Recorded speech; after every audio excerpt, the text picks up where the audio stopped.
Menjelang pemilu dan Pilpres 2024 mendatang, beberapa nama dan tokoh muncul sebagai kandidat calon presiden. Mantan Wakil Ketua Umum Partai Gerindra Arief Puyono bahkan memberikan gambaran terkait dengan siapa calon presiden yang akan menang di Pilpres 2024 mendatang. Arief memberikan gambaran dengan konsep pendekatan tradisi Jawa. Ia mengatakan dengan konsep pendekatan tradisi Jawa, yakni Jongko Joyoboyo, seorang pujangga yang memberi gambaran bahwa pemimpin Indonesia adalah mereka yang memiliki nama akhiran dari kata Noto Negoro alias menata negara. Menurut Arief Puyono, No yang pertama pernah dibuktikan oleh Soekarno, kemudian To adalah Soeharto, No adalah Yudhoyono, kemudian Mulyono nama kecil Jokowi, dan sisanya Go dan Ro. Maka akan tergabung menjadi Noto Negoro. Menurutnya ada 3 nama figur yang digadang-gadang menjadi capres yang bakal menang di 2024. Pertama, Ketua Umum DPP Golkar Airlangga Hartarto, Gubernur Jawa Tengah Ganjar Pranowo, dan mantan Panglima TNI Gatot Nurmantio. Ketiganya, kata Arief Puyono, memiliki nama yang berinisial Go. Ia juga mengatakan nama-nama lain seperti Anies Baswedan, Ridwan Kamil, Prabowo Subianto hingga Puan Maharani di luar gambaran Jongko Joyoboyo. Ia menilai nama-nama tersebut harus bekerja ekstra keras jika ingin menang di Pilpres 2024 mendatang. Ia juga menyarankan agar tokoh-tokoh tersebut tidak ngotot maju sebagai capres, karena menurutnya pasti akan kalah dan cuma membuang-buang duit saja.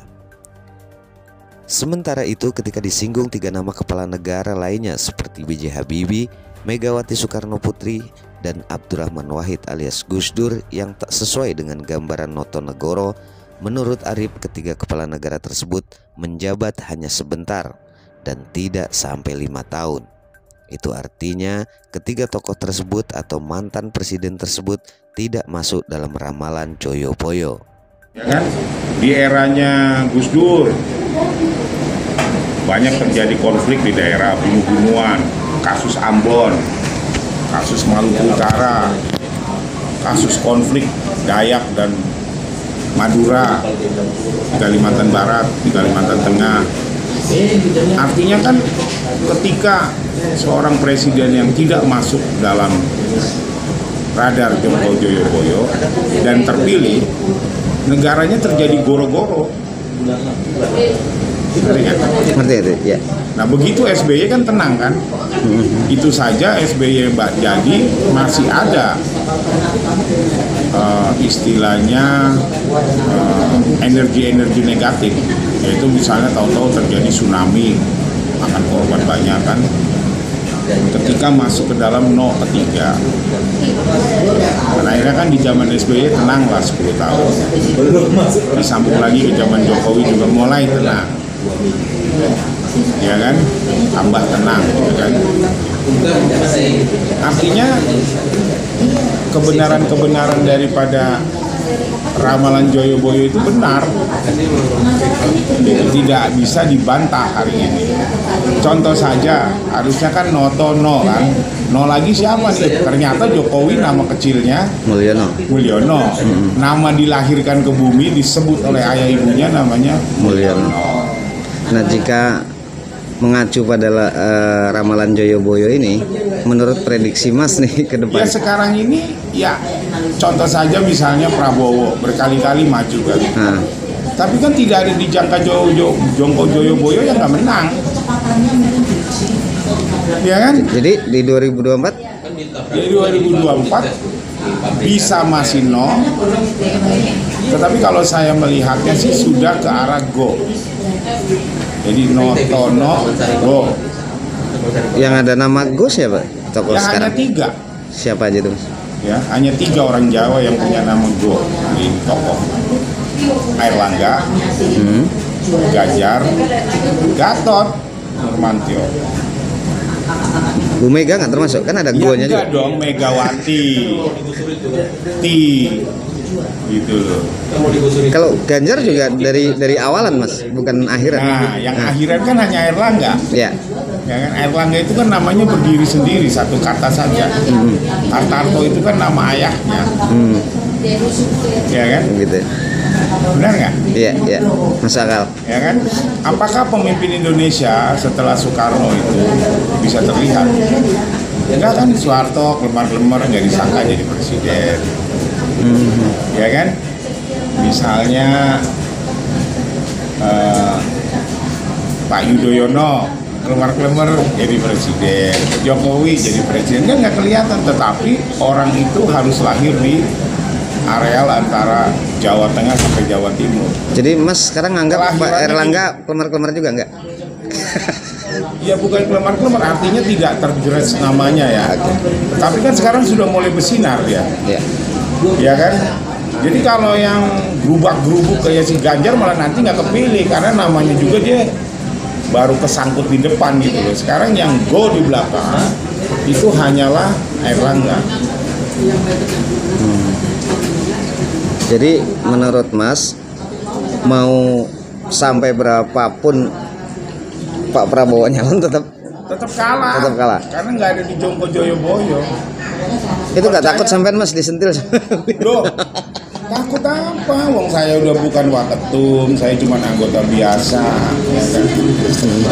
Saya kan bicara dengan fakta. Faktanya kan seperti itu, Mas. Iya kan? Jadi saran sampean untuk Pak Prabowo gimana? Mending Ya, nggak usah. kalau dia mau maju silakan, itu hak dia, hak partai, hak kader mencalonkan dia kan, ya kan. Tapi saya mengatakan bahwa hari ini saya melihat baru ada 3 go: Erlangga, Ganjar, Gatot Nurmantio. Nah kalau Pak Gatot sendiri kan nggak punya partai Mas. Pak Jokowi punya partai nggak? Ya otomatis dia kader PDIP kan dulu. Bukan, tapi pengurus bukan. Bukan. Ya. Petinggi bukan. Bukan. Ya kan? Kalau alam sudah mau masuk dalam lingkaran Jongko Joyoboyo itu, semua itu bisa terjadi. Soeharto nggak punya partai. Golkar. Loh, sebelum jadi presiden, Oh, iya. dia punya partai dia. Betul nggak? Jadi kayak tokoh-tokoh lain misalnya Sandiaga Uno. Alah, itu ke laut, bukan Jawa. Erick Thohir bukan Jawa. Oh bukan Jawa. Loh, Jadi syaratnya kan saya kasih tahu Jawa, ya kan? Lahir antara Jawa Tengah sampai Jawa Timur, gitu loh. Jawa Barat nggak termasuk. Yang enggak lah, ya kan?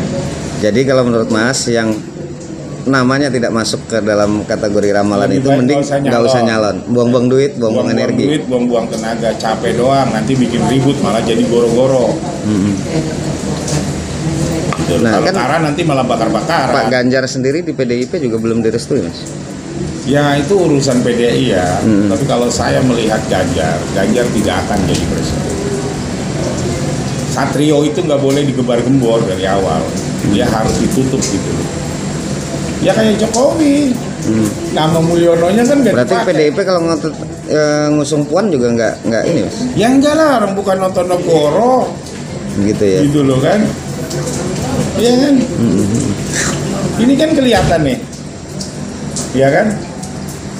Dari parpol itu kan sebenarnya kalau Prabowo kan sudah 2 kali lah, udah 3 kali kan. Ya. Kelihatan kan, yang mencuat dari ketum kan yang kedua, dari ketum-ketum parpol itu kan kedua Erlangga kan, setelah Prabowo kan. Ya kan, apa Surya Paloh kan nggak mungkin, udah tua. Megawati nggak mungkin, nggak laku kan. Surya Paloh juga nggak laku, ya kan. Muhaimin, ya kan. Apalagi itu nggak masuk Jongko Joyoboyo dan partainya tidak sekuat partai Golkar. Nah kalau prediksi Mas sendiri kalau misalnya memang Pak Erlangga ini bakalan masuk, kira-kira koalisinya yang cocok sama siapa Mas? Saya nggak tahu, itu urusannya Golkar. Saya kan bukan orang partai. Sarannya gitu. Ya saya nggak tahu gitu loh kan. Itu kan urusan internal Golkar, internalnya Pak. Keinginannya Pak Erlangga pribadi sendiri kan, bukan saya dong. Saya orang luar, saya orang biasa gitu kan. Saya hanya memberikan fakta bahwa Presiden Indonesia itu harus masuk dalam Jongko Joyoboyo, yaitu Noto Nogoro. Kalau tidak masuk Jongko Joyoboyo, terpilihlah seorang pemimpin Indonesia, negaranya kacau, nggak tenang pemerintahan. Jadi saran Mas mending mundur aja ya sebelum Yang tidak ada goknya namanya harap mundur.